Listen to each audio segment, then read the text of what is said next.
Alrighty, what is going on, my fellow Marvel Rivals gamers? It's your boy, Coach Apxche. And today, we're coaching North, playing some Loki. So we got some Grandmaster gameplay for y'all to look at.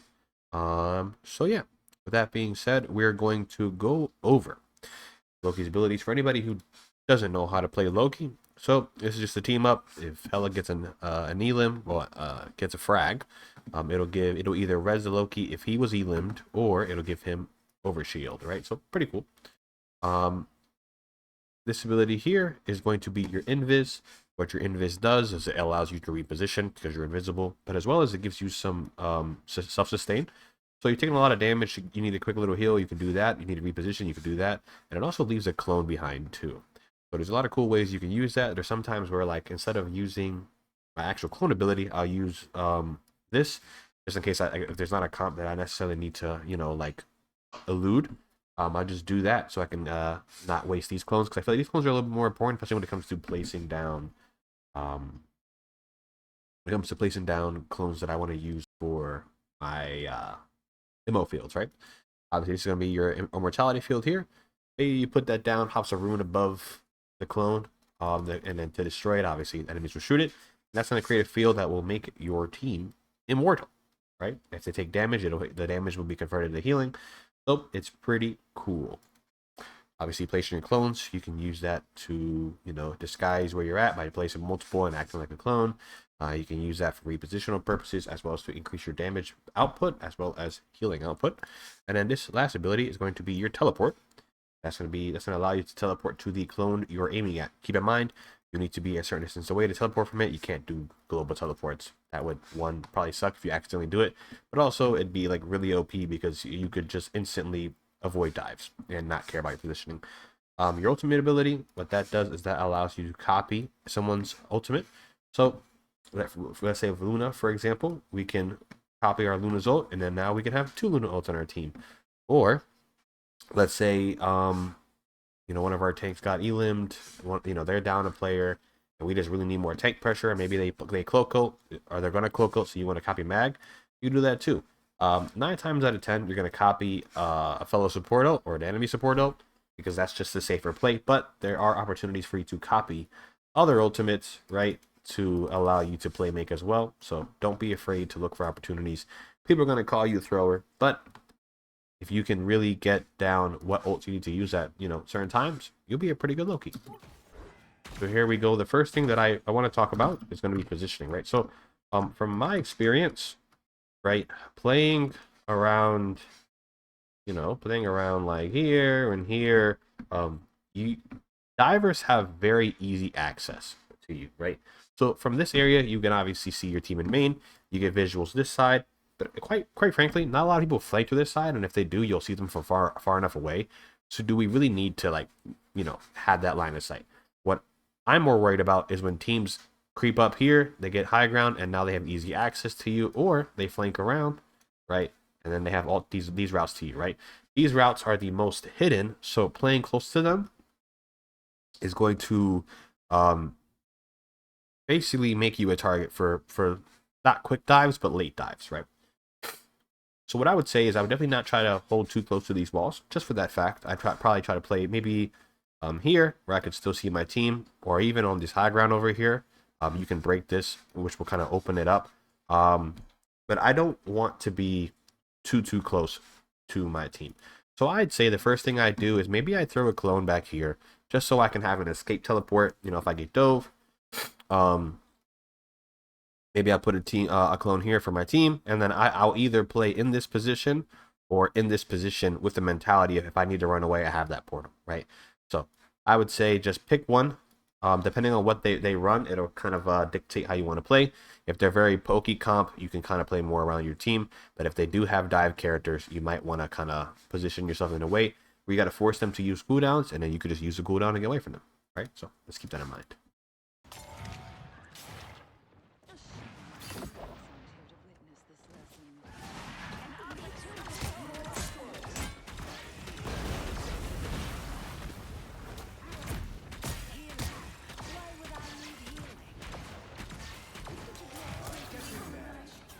I definitely think, I definitely think that the immortality field usage was way too early. You have your other support up. Yes, he's half, but your tanks are going to get kind of blown up a little bit. We definitely want to make sure we're using that for the right reasons. We've seen they have a cap. We've seen the Hulk. So we know that they have tanks that are capable of getting onto us, right? So we want to make sure that we're not wasting our survival, like our most important cooldown, on just because somebody's slow, right? Like we have the output to keep this guy alive.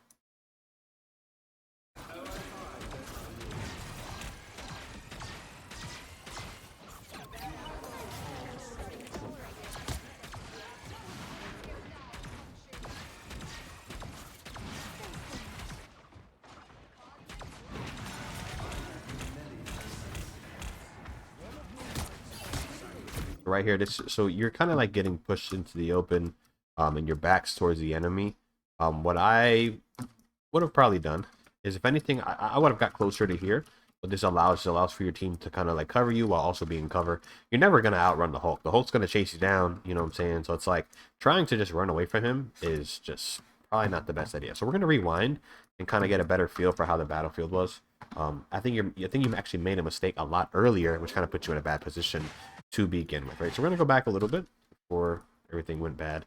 So you're playing top right, right? So I wasn't a fan of this teleport because you went from here to here because you really didn't need to do it, right? And we'll go farther back to kind of talk about it as well. So as we look from right here, right? We talked about that already.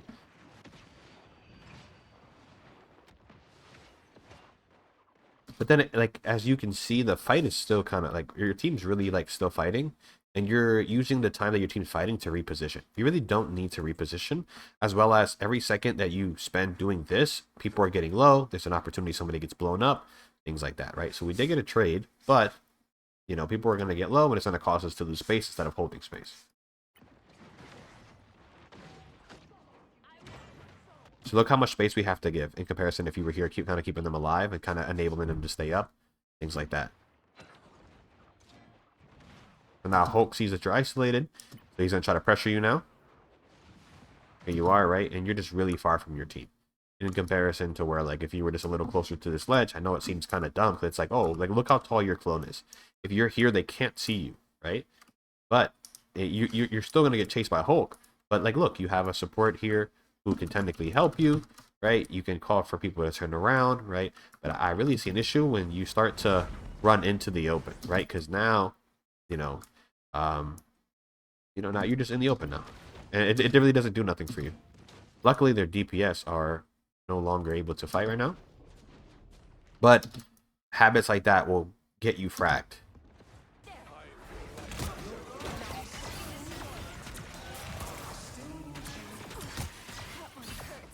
I'd drift more to the right side because, you know, being in main only does so much for you. Now honestly, I break the pillar too. Oh, that's nice. And now you have more, more room to move.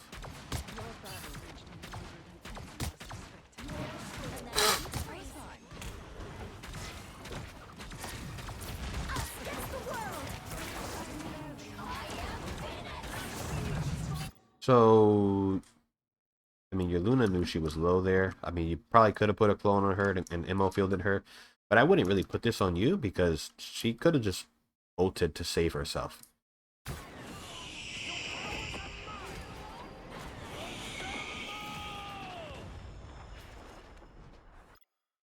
Where you at? Okay.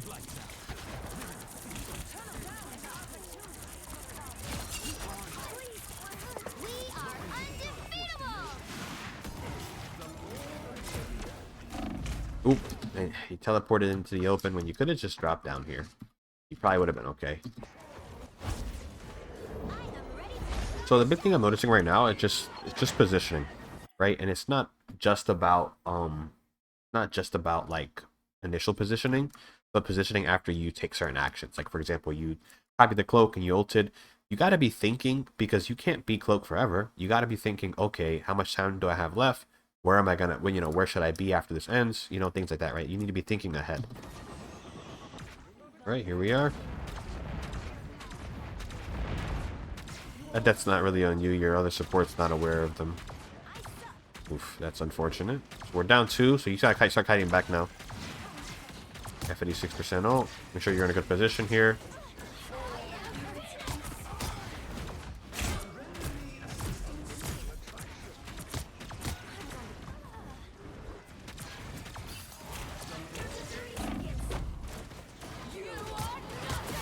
land on you.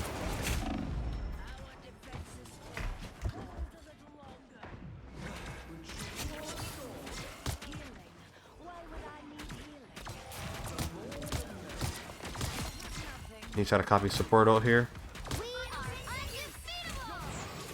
Oof. And for it, you kind of took too long to do that. So, I wonder if you had it on off a cooldown already. So let's see. You did not have a cooldown yet. Like right here, like you don't be so like overzealous about like trying to walk out and copy it. You can like jump. You can like jump peek and like copy a note, right? And I mean, optimally, if you can copy a support ult, that'd be nice because then you could still do healing.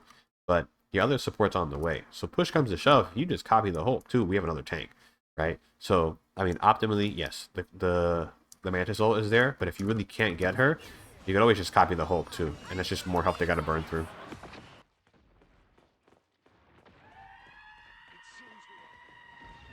Yeah, so they're definitely going to push that, so I'd focus on setting up.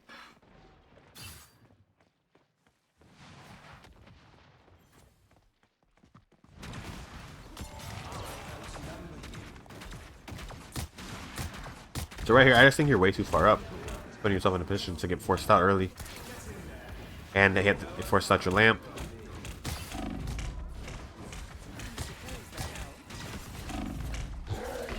Yeah, so yeah, you get eliminated here, right? So we'll go back and we'll talk about it.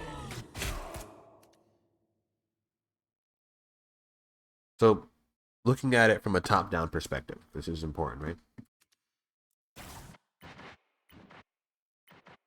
So we know we're gonna lose this, right? So we need to think, right? You are supposed to be in the middle to the back of your team, right? And this is not a representation of where I want you to sit, but I'm just trying to give you an idea. What does that mean, right? So if you don't know how much space your team is willing to take, you need to just wait for them to come out, take the space, and then you play behind them.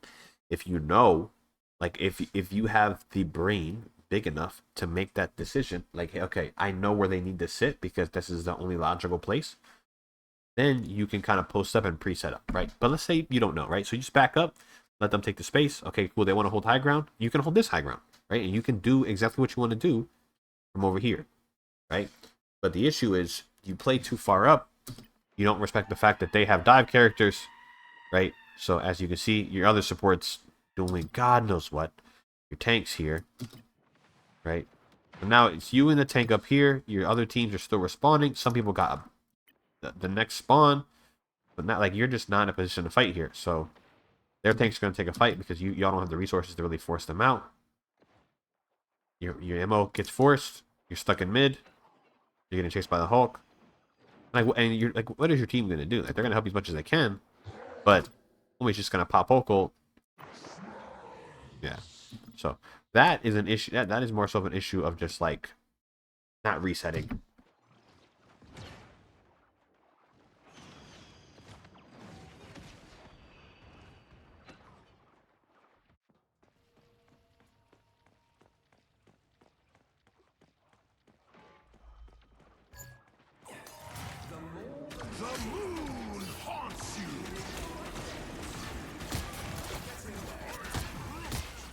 Once again, I think that's a little too early to be using that ability.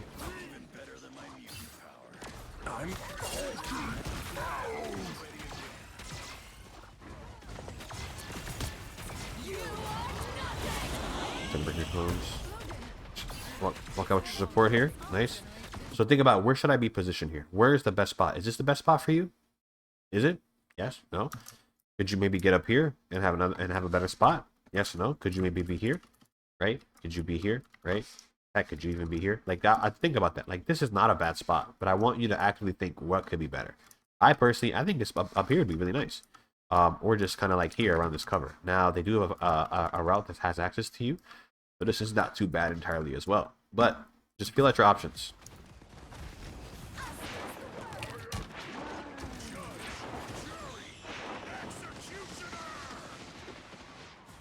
Fortunate. You need to reset. Y'all aren't going to win this fight, especially if you die, so you need to get into that tunnel over there.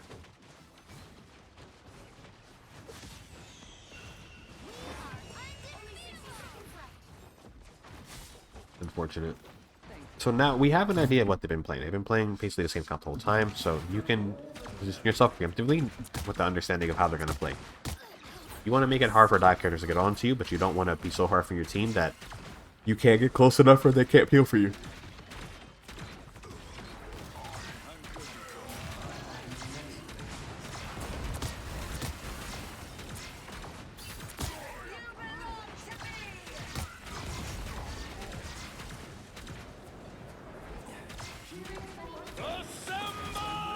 I copied the cloak ult.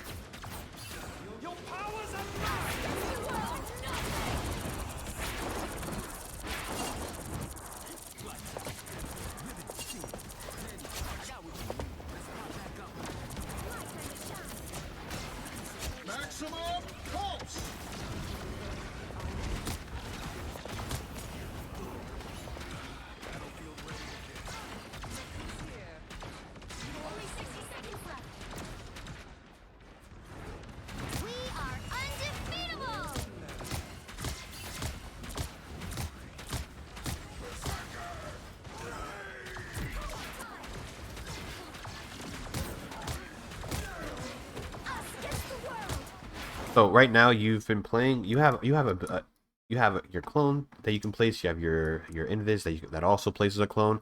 I think you're playing the game too long without more clones. You're significantly reducing your damage as well as your healing output. We need to get some clones out. There we go. We finally got one, but I got instant burn.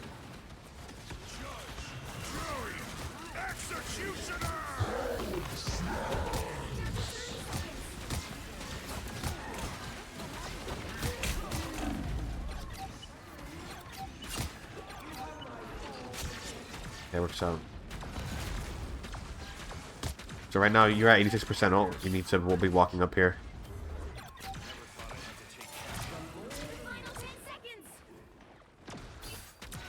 So Jero. Okay, you almost have. Don't die. I've copied cloak preemptively.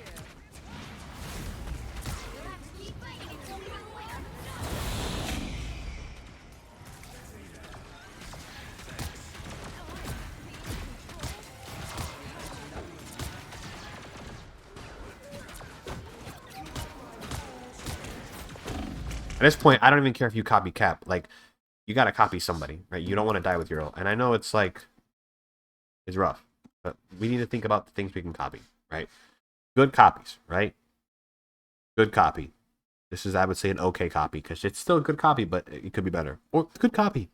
Like, I know it sounds weird, but, like, you have a cloak who can do a good bit of healing. She is dead now, but it's probably because you didn't copy soon enough. But this is still a good copy. You give your team shielding, right? Movement speed, right? Like, it's like a budget support ult, right? So you don't need to be afraid of copying that as well. But we're gonna go back and we're gonna see what you actually did wrong, so that we can correct it, right? So, before you have ult, right? Go all the way back, right? You're back here, right? And we're gonna play it in slow motion. So the mentality here is we don't want them to touch the objective. Can they touch the objective? Sure, they can always get a touch, right? But we don't want them to get a clean touch. We want it to be hard for them. So I'm gonna slow it down a little bit. So as we're walking up here, right, your intention needs to be, I'm building my ultimate, right? That's your mentality, building my ultimate, right? So you need to be, there's two things you need to be aware of. You need to be aware of your safety, well, three things. Your safety, building your ult, and then the positioning of this guy, because this is the optimal copy that you want, and it's gonna be the easiest one you can get. So what you can do is you can call out, "Hey, cloak, stay near me. I'm gonna steal your ult once I grab ult," right? So she knows to stay in your LOS so that you can copy her, right? Communicating that to her is a big green flag. It helps out a lot. I've had plenty of supports when they play like Luna or something, like, "Hey, Loki, I'm here," just to let me know prior to the fight so that I know where to look to get to copy them, right? So we're walking up here. I know Groot's being a goober, kind of blocking you off, but you can get around, right?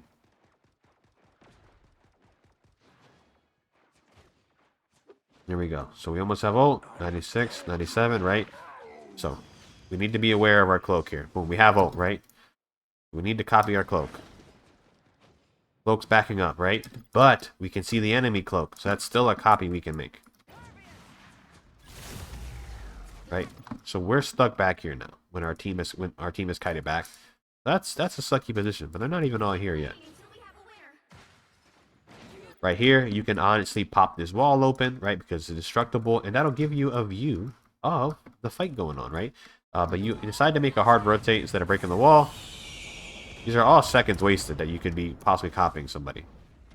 Now your cloak is in their backline, right? So, like, imagine if you would have just stood here, broke the wall, which it got broken already. You would have had his access. Oh, no. And boom, she's there. You would have copied.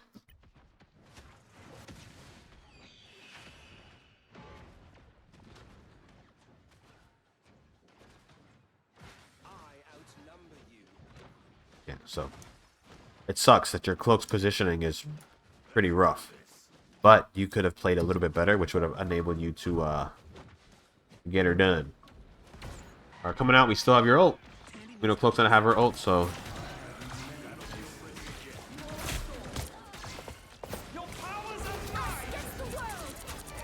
we initiate with the Cloak ult. How was our Cloak dead? What? What is going on? What is going on here?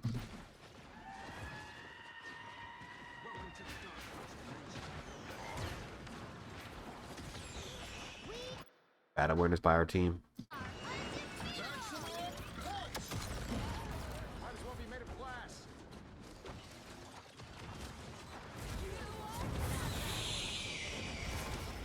I could have cloaked yourself to safety to fight a little bit, but not putting that fight on you.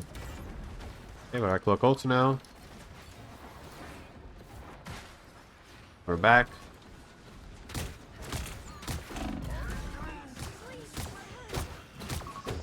So I wouldn't even worry about shooting the Cap. Why? Because that's what he wants you to do. That's what Cap wants you to do. He wants you to shoot him.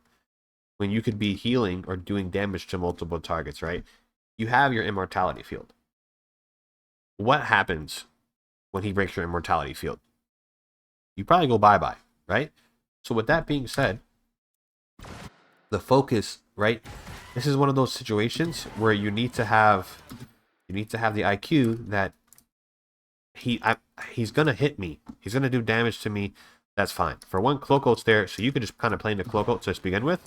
But instead, you're like playing up here, right? So you have a free sustain that you're not taking because you're not playing that. That's one, right? Which is gonna force you to have to pop your ammo field.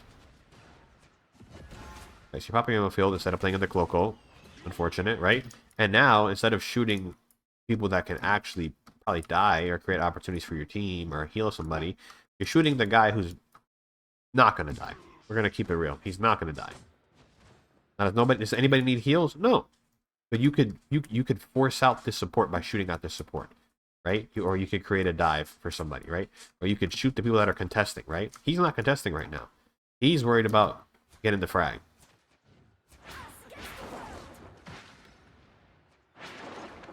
So now you get forced into spawn. Team's fighting without you. Dead.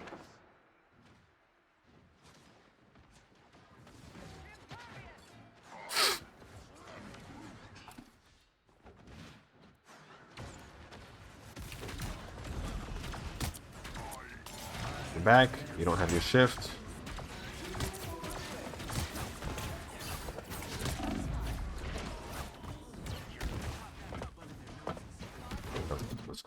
Let's watch this again. I want to see how you... Okay, so you're coming out of spawn. You have your teleport. You almost have a clone here. Okay, cool. And then you... Okay, you insta-teleport back, so now you have no escape. So you technically can't walk away from your door. It sounds dumb, but like, you really can't walk too far out because then you're just going to get pushed. I probably wouldn't have teleported, but I get the point that you have to get back fast. But I think you teleporting there makes it so you can't walk out. So you have to play around your other clone. The farther you walk out, the more dangerous it gets.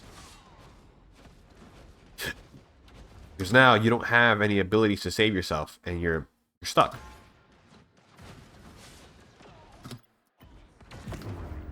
It's unfortunate. So I would say we'll end the VOD there, and we'll go to notes, and we'll talk about real quick what I think some adjustments that can be made. All right, so these are going to be notes for the VOD review, right? We got pre and post positioning, ability usage, and priority. What do I mean by those things, right? So number one, making sure that you have a good understanding of where to position before a fight, and then as fights break out, depending on how things, you know, how things transpire, how to position during and after the fight. This can also be a point that we talk about, you know, when you guys are, when you guys have lost an objective and you got to reset, right? Making sure that you have a good understanding of where you need to be, or if you don't, or if you're unsure how your team's going to play it, which in ranked is going to most likely be the case, you wait for your team to set up, and then you set up based upon their positioning, right? Obviously, you want to be in a good spot, but being in the right spot when your teams are in the wrong, aren't in the right spot, doesn't make it a good spot anymore. You know what I'm saying? So sometimes it is, but for the most part, it's like if they're playing in a bad spot or you're playing in a good spot, it's probably going to cause some issues there. Number two, ability usage. You use your shift probably too often.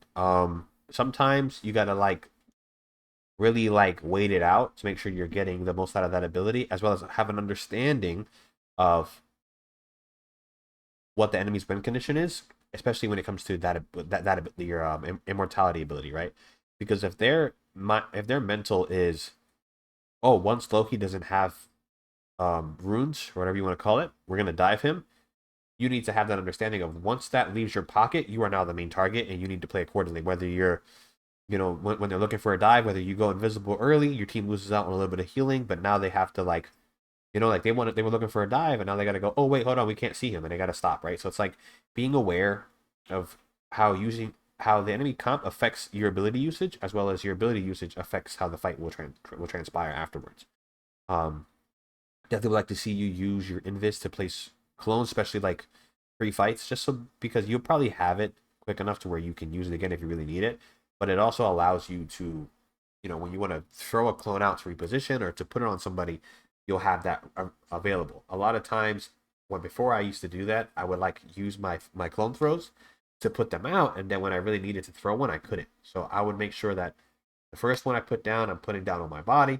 I'm going to the position I really want to be in, and then I always have one to throw out just in case, or pre-place it in the position where I know that my tanks can fall back to, or whoever can fall back to get use out of it, right?